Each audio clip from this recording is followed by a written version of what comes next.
चलता रहे। अर्थात हम जो हमारे वैदिक मंत्र कहता है मृत्यु और माँ अमृतम गमय, हम मृत्यु नहीं चाहते हैं। हम चाहते हैं कि जब तक ये शरीर है, इस शरीर के माध्यम से अमृत तत्व को पालें, और जब तक वो अमृत तत्व हमको प्राप्त नहीं होगा, क्योंकि ये शरीर तो मृत्यु वाला है, परंतु जो अमृत तत्व है, जो इसमें अशरीरी है, जो शरीर से पूर्व इस शरीर के आने से पूर्व भी था और इस शरीर के न रहने पर भी रहेगा, जो शाश्वत है। ये जीव जो है ना, अमेवांशो जीवलोके जीवभूता सनातन, ये जीव तो सनातन है, इसका न जन्म है न मृत्यु है, न ये स्त्री है न पुरुष है, न ये जवान है न बच्चा है न वृद्ध है। जो एक रस रहने वाला आत्म तत्व है, उसको जब तक हम सही रूप में नहीं पाते, अभी हम कहने के लिए कोई कह दे अहम ब्रह्मास्मि सोहम, परंतु कहने मात्र से तो कुछ नहीं होने वाला है, उसकी अनुभूति होनी चाहिए, अंदर से अनुभूति होनी चाहिए। और अंदर से अनुभूति होने के साथ साथ जब उसमें हम स्थित हो जाएं, मतलब ऐसे महापुरुष हुए जैसे भगवान शंकराचार्य हैं, तो कपाली ने कहा भगवान शंकराचार्य से कि आप तो कहते हैं जगत मिथ्या है, ये शरीर जो है मैं नहीं हूँ, मैं आत्म स्वरूप में हूँ, तो अगर आप कृपा करें तो मैं बैठा होऊंगा, तो आप मेरे शरीर से इस सिर को अलग कर सकते हैं। समय निर्धारित कर दिया गया। वो कपाली जो है खड्ग लेके जहाँ भगवान शंकराचार्य जी विराजमान थे वहाँ पहुँचा, और इधर प्रकृति में जब ऐसे महापुरुष के प्रति कोई विद्वेष भाव से भर के इस प्रकार से प्रहार करने के लिए उद्यत हो रहा है, तो प्रकृति उसको सहन नहीं कर सकती, आवेश आता था। बस वो ध्यान में बैठे थे और उनको दिखाई दिया कि गुरुदेव के ऊपर कोई इस प्रकार से आघात करने के लिए आ रहा है, वो तुरंत वहाँ से गुरुदेव के चरणों में पहुँचे, और वो जो खड्ग उसके हाथ में थी और वो चलाने ही वाला था, खड्ग हाथ से छीन लिया और उसी कपाली का सिरोच्छेद कर दिया। तो कहने का मतलब ये है कि महापुरुषों को शरीर के प्रति कोई मोहासक्ति नहीं, परंतु जब तक शरीर रहा, भगवान शंकराचार्य का 32 वर्ष तक रहे, बहुत लंबी आयु नहीं रही, केवल 32 वर्ष तक। 8 वर्ष की अवस्था में गृह त्याग करके और संन्यास की दीक्षा के लिए निकल गए, और फिर नर्मदा के किनारे गुरु गोविंद दादाचार्य जी महाराज जो समाधिष्ठ थे, लंबे समय से समाधिष्ठ थे, और ये वहाँ पहुँचे ओंकारेश्वर। और बस गुरुदेव की कृपा हुई, गुरु गोविंद आचार्य जी महाराज की कृपा हुई, और शंकराचार्य जी को दीक्षित किया गया, साधना की विधि बताई गई, और फिर उसके बाद यहाँ ज्योतिर्मठ में बद्रीनाथ जी से नीचे, जिसको आज जोशी मठ कहते हैं, वहाँ पधारे, और वहाँ पधारने के बाद उन्होंने आत्मज्योति का साक्षात्कार किया। वैसे शंकरो शंकराचार्य, हम सब कहते हैं कि भगवान शंकर ही शंकराचार्य के रूप में अवतरित हुए, जैसे हमारे जगत गुरु रामानंद श्याम राम प्रादुर्भूत वहीं तले।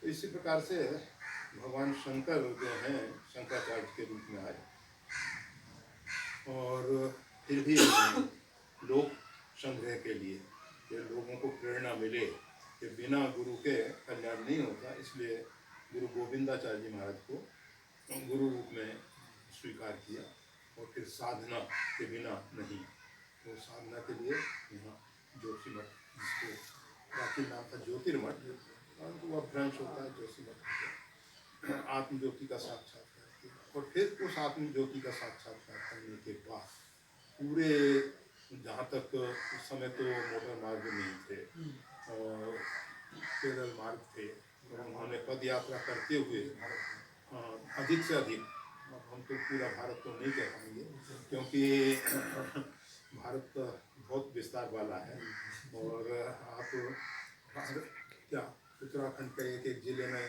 पहुंच जाओ कठिन होगा।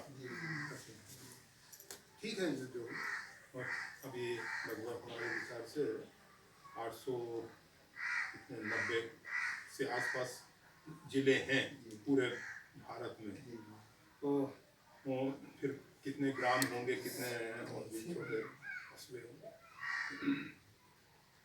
पर उन्होंने पूरा जीवन मतलब समाज की सेवा में समर्पित किया। तो अंतिम सांस फिर हमारे केदारनाथ में उन्होंने अपनी जीवन लीला पूर्ण की।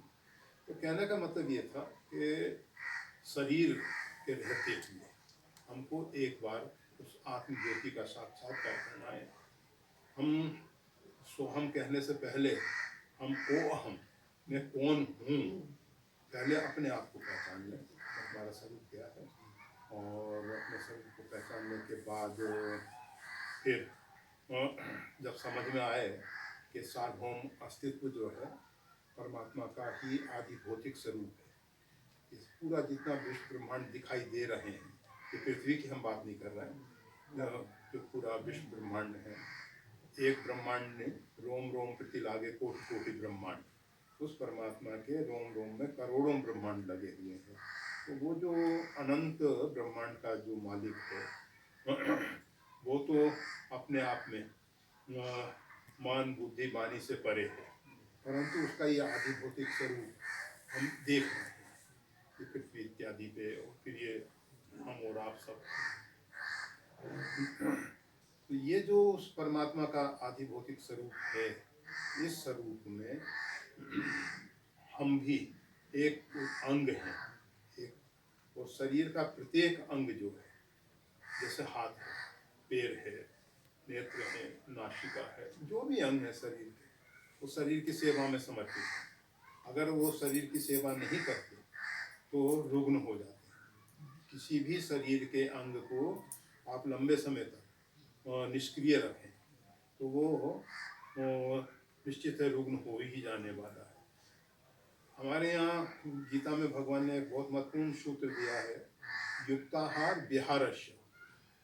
हम आहार तो करते हैं, परंतु उसके साथ साथ व्यायाम जरूरी है। बिना व्यायाम के एक नरोत्तम भाई रहे, ये पार्ले बिस्कुट वाले, तो 80 वर्ष से अधिक उम्र होने पर भी टेनिस खेलते। मतलब व्यायाम जरूरी है, दौड़ना पड़ता है। हाँ, अब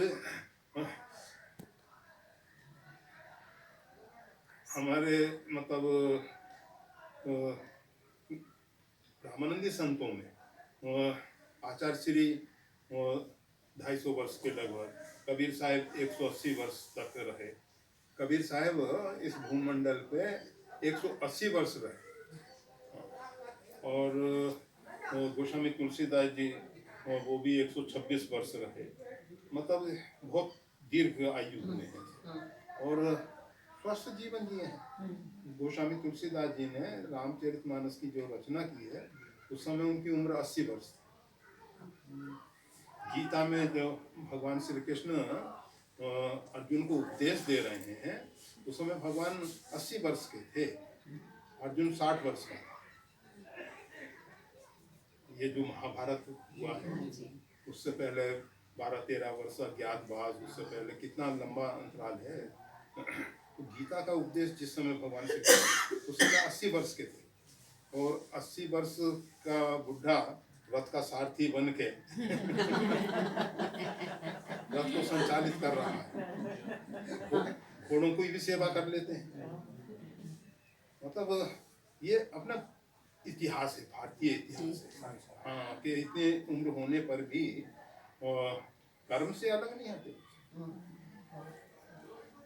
और सबने सार्वभौम जगत के लिए कार्य किया। व्यक्तिगत जीवन किसी का नहीं, जितने भी ये महापुरुष हुए हम तो स्पष्ट कहते हैं जो केवल अपने लिए जीता है अर्थात अपने को शरीर मानते हैं वो पशु है। मनुष्य रूप में भले ही मनुष्य रूप है उसका मृगाश्चरण है, और जो अपने और समाज को लेकर जीता है वो मानव है, और जो केवल समाज के लिए अथवा सार्वभौम सृष्टि के लिए जीता है वो महामानव है। ठीक है, अभी तो आप सब ऐसा करेंगे